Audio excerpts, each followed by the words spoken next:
So from my perspective, this is another perfect reason not to day trade and instead to trade on daily charts and hold fairly long term in your trading, because you can go out during the day and see amazing things like this, and you don't need to be staring at the screen and trying to find trades. So trade long term, trade daily charts, and go see the world, because that's the reason to trade after all, isn't it? Is to make the money to support the lifestyle that you want.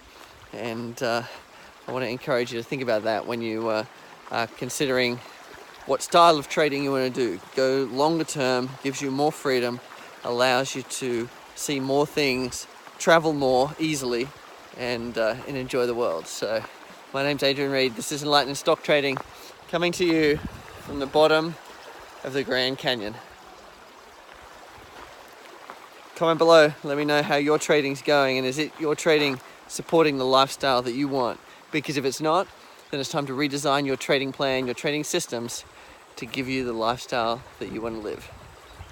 See you in the next video. Bye for now.